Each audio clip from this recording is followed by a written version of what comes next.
Proverbe, écoute l'instruction pour devenir sage.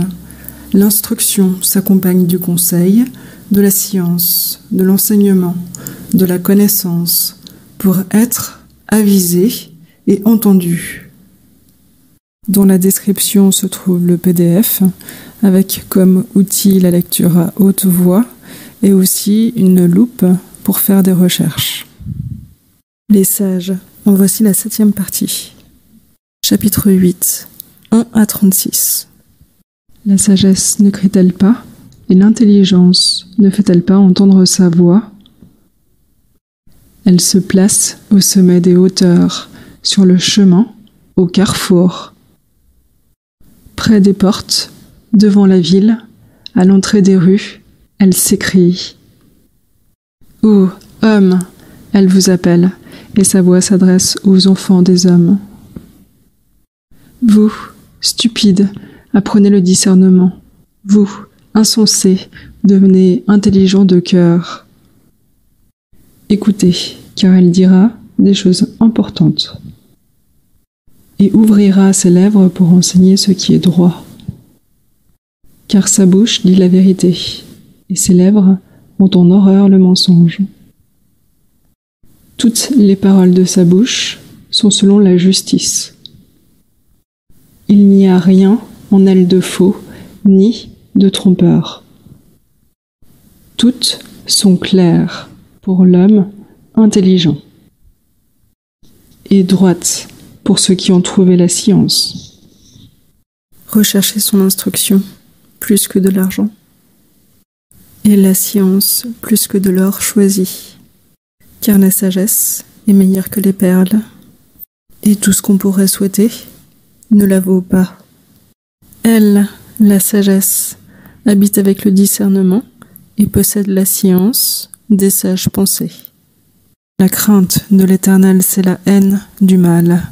Il hait l'orgueil et l'arrogance, la voix du mal et la bouche perverse. C'est à lui qu'appartient le conseil et l'habileté. Il hait la prudence, la force est à lui. Par elle, les rois règnent et les princes ordonnent ce qui est juste. Par elle dominent les puissants et les grands et tous les juges de la terre. Elle aime ceux qui l'aiment et ceux qui la cherchent la trouvent. Avec elle sont les richesses et la gloire, les biens durables et la justice. Son fruit est meilleur que leur fin, même que l'or raffiné, et ce qu'elle rapporte est meilleur que l'argent le plus pur. Elle fait marcher par le chemin de la justice et par le milieu des sentiers de la droiture, pour donner en héritage des biens à ceux qui l'aiment et pour remplir leurs trésors. L'Éternel l'a possédée dès le commencement de ses voies, avant qu'il fît aucune de ses œuvres. Elle a été établie depuis l'éternité, dès le commencement, dès l'origine de la terre. Elle a été manifestée lorsqu'il n'y avait point encore d'abîme, ni de fontaine riche en eau. Elle a été manifestée avant que les montagnes fussent assises, et avant les coteaux, avant qu'il eût fait la terre et les campagnes, et le commencement de la poussière du monde. Quand il agençait les cieux, elle y était. Quand il traçait le cercle au-dessus de l'abîme. Quand il fixait les nuages en haut. Quand il faisait jaillir les fontaines de l'abîme, quand il imposait à la mer sa loi, afin que ses eaux n'en franchissent pas les limites, quand il posait les fondements de la terre, alors elle était auprès de lui, son ouvrière. Elle était ses délices de tous les jours, elle se réjouissait sans cesse en sa présence.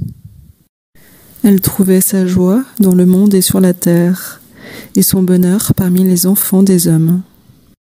Maintenant donc, ces enfants, écoutez-la. Heureux ceux qui garderont ses voies.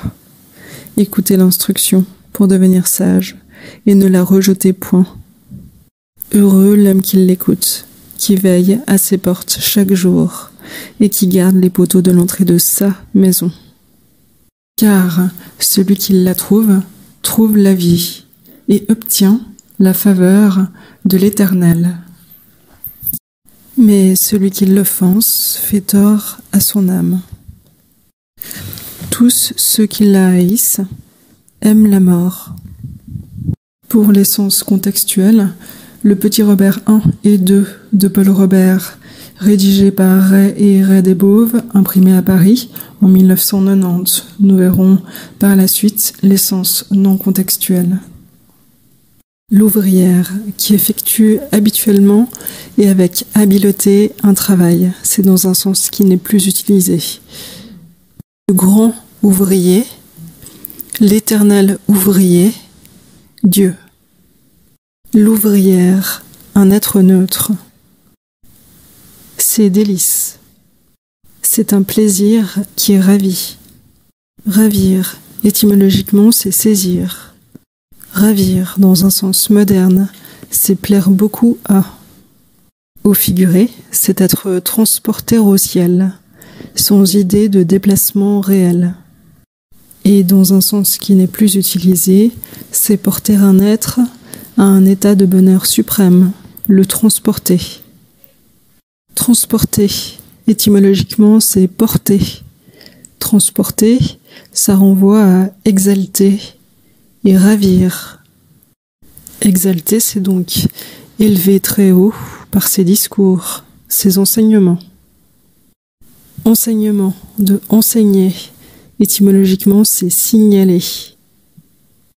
En effet, elle est proposée à l'admiration. L'admiration, c'est un sentiment de joie et d'épanouissement devant ce qui est supérieurement grand. L'admiration renvoie au fait de glorifier. Glorifier, c'est honorer en proclamant ses mérites, sa gloire. Plus spécialement, étroitement, glorifier, c'est rendre gloire à Dieu.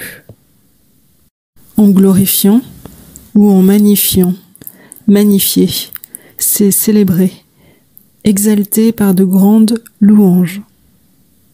Exemple, exalter les mérites d'un être.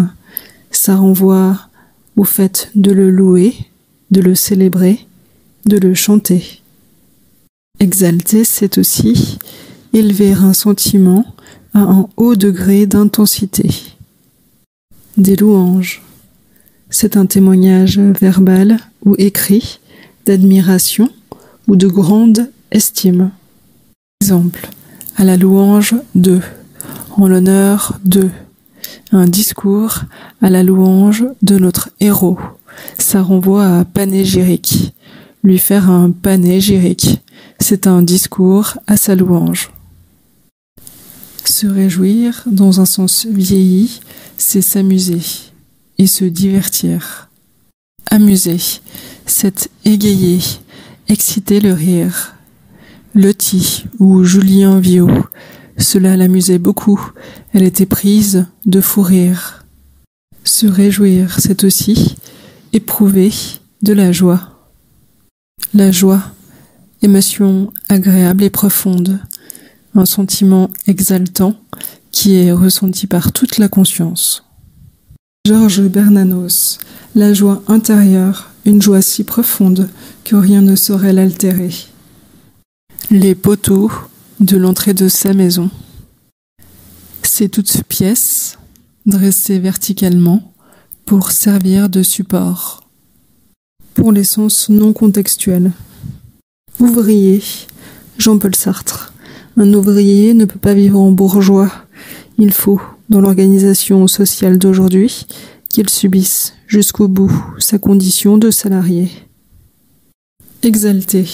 Exemple. Ses succès ont exalté son orgueil. Cela renvoie à enfler. Honorer Balzac. Cette fierté qu'exalte la pauvreté chez les hommes d'élite.